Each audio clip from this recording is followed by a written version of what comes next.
in the last 2 years, you've probably seen the rise of the red pill, and in the last couple of weeks, the last 2 months or so, you're probably starting to see the downfall of it, right? And for those of you who haven't seen, there's this guy called Rollo Tomasi. He's like uh, the godfather of the red pill, if you can call it. He wrote like the book called The Rational Male, which at a point I was gonna read it, but I just never got around to reading it. And he's like the proper, like red pill, the alpha male kind of thing. And yeah, he put a tweet where he was basically speaking about how, the fastest way to become a high value man is, he's like, avoid family creation, a bunch of like, he put like 2 points, and then the third point was get a vasectomy. And he got absolutely flamed for it by like everyone. And it was heartening to see for someone like me, because when I first saw the red pill, it was like, it's refreshing to hear, right? Because you hear like a lot of feminism nowadays. It's annoying, obviously, especially as a young man, when you've been seeing like feminism and how they trash men and everything. When you see something like the red pill, it's literally the antidote to feminism. It's refreshing to hear, and it's nice for a while, right? But then you start to see like the pitfalls of the red pill, and how extreme it becomes, and how it's literally just like feminism for men, right? To go back to the story I'm telling you about Rollo Tomasi, he, like that vasectomy line, this is something I started seeing the last year. I saw it a lot with like a lot of like red pill alpha males, right? Which is, women shouldn't be promiscuous, right? Which is, it's a valid reason. They talk about all like there's a lot of reasons why women shouldn't be promiscuous, right? Then they turn around and they say, but men can be promiscuous. And then you're like, I don't know about that one, right? And it's like, okay, the red pill is good. Like, it's teaching you about being disciplined in every aspect of your life, to work hard, like get rich, all the things, all the good things. It's good. Then when it comes to women, it's just like they just decide, forget discipline. I don't need discipline. Go get a vasectomy. What the flip? And then Rollo Tomasi, he got like called out for it by like Sneeko, which was quite refreshing to see, because he's like converted to Islam, so he's more tradcon now. And that was refreshing to see from Sneeko, because Sneeko literally a couple months ago, he was literally just like that, like very extreme.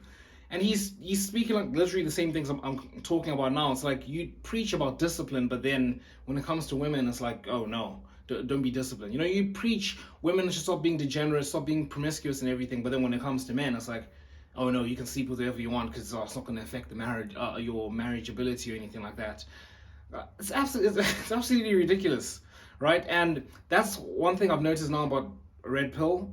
It's basically feminism for men at this point, because if you've noticed something about feminism, which I think we can all agree on, is that back in the day, like first wave, maybe second wave feminism were good things, right? They were like fighting for like women to have like rights to vote and everything.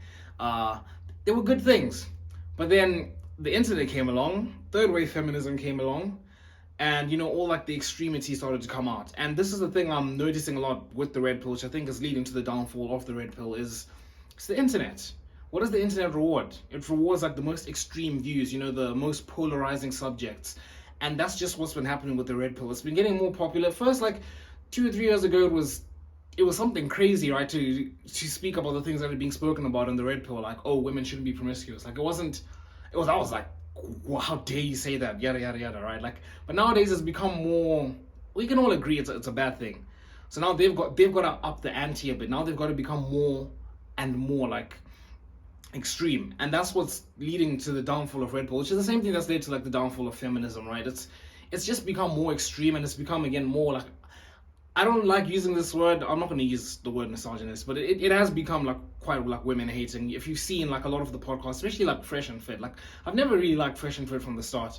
You can just see just the setup, right? The setup, it's like guys like arguing. It's the same topics over and over and over again. You're arguing about the same things, and it's all like degeneracy, and it's absolutely ridiculous. And that's one thing I've noticed about the red pill. It's been becoming more extreme, and it's. I think Chris Williamson called it meninism or something like that. Meninism, basically feminism for men. No, it was Ruslan KD. She watched his videos. He's pretty sick. But yeah, I think that's been the biggest problem with feminism. I called it feminism. Feminism, red pill, they're the same thing at this point. But yeah, the biggest problem with the red pill now. I mean, I spoke about how it's become more extreme now, and that's being rewarded. I think another problem is like the lack of role models in this day and age, right? We don't have many like male role models, and again, that's not by accident. And I think the left, the liberals, feminism, all of it, they wanted to do that, tear apart like male role models and like redefine them, remove toxic masculinity and all of that. So they've taken away our role models, right? And now we're left with these idiots, if you can call them, right? And men who can get pregnant and all that. We're supposed to look up to that. Like, of course not, right? So we don't have that. And Jordan Peterson, I think he put this perfectly. And this is the first time I saw him like mention Andrew Tate. It was a clip I was watching of him, and he was speaking about how, I forgot what the topic was, but he ended up bringing up Andrew Tate. He was like, this is why like men like Andrew Tate become so popular now, because when like young men don't have any role models, right? Any man who comes up and preaches to young men things they agree with, things that tell them, no, you're not wrong for being masculine, like just a message of positivity to men, right? And that message is going to resonate with so many men. And Jordan Peterson was like, this is how like bad men like Andrew Tate become so popular, because they're no role models. Like right now, like again, this is the thing with Andrew Tate, like he's such a polarizing figure, you can call him that. Like even for me, like when I first saw him, like I didn't like him the first like 2 like clips of him I saw, and then I started seeing like, oh, he's a martyr. Like he became so popular that if you weren't for Andrew Tate, you were like with the liberals. I didn't want to be with the liberals, so I was like, Andrew Tate is sick. Like I like a lot of like what he has to say, but I think as time passes, I'm beginning to just become a bit more moderate and realizing like, again, he is like, he came up as like the red pill alpha male, right? Whereas he's preaching all this stuff, and the same like pitfalls come with Andrew Tate as that come with the red pill. Like he is the red pill. So like the good things he's preaching about masculinity, protecting the women in your lives, be like hardworking, I don't believe in depression and all of that, like work hard, no one cares about like your struggles, you gotta like make it, and all of it. It's good, like it's good stuff, preaching discipline. And then when it comes to women, it's like, oh, don't have discipline, what, right? So I think that's where like it is like Andrew Tate, like it's literally like red pill, like there's some good and some bad, right? And yeah, this is what like Jordan Peterson was saying. It's like when you don't have role models, of course men like Andrew Tate come up. And again, I don't have like a problem with Andrew Tate being like so popular and being again, he's a net positive, and this is the point I'm trying to make. When you don't have like absolute like perfect role models, I say perfect, like really good role models, people like Andrew Tate are not so bad. Like he's doing net positive, like he's literally bringing up like so many young men now to, he's giving them hope again. He's given them hope. Like there's so many like teenage guys who are hitting the gym. They're so focused on, okay, I know Escape the Matrix has become a bit of a joke, but like they're focused on being something in life, and that's a good thing. But again, the problem comes is that because there's no one else, people like Andrew Tate are like the role model for young men, and that's not the best thing to be having. Right? And yeah, that's why I come to like the thing about, forget like the red pill, take the Christ pill. And a point I missed, again, another big problem I have with the red pill, and again, like I said, red pill, Andrew Tate, same thing, right? They constantly misquote like the Bible about, oh, look, Solomon had many wives, right? The Bible says you can have 4 wives, and they also say the same thing about the Quran. And it's like, no, it's not advised. Like Solomon had many wives, but it led to his downfall, right? It led to his downfall, just having so many women and everything.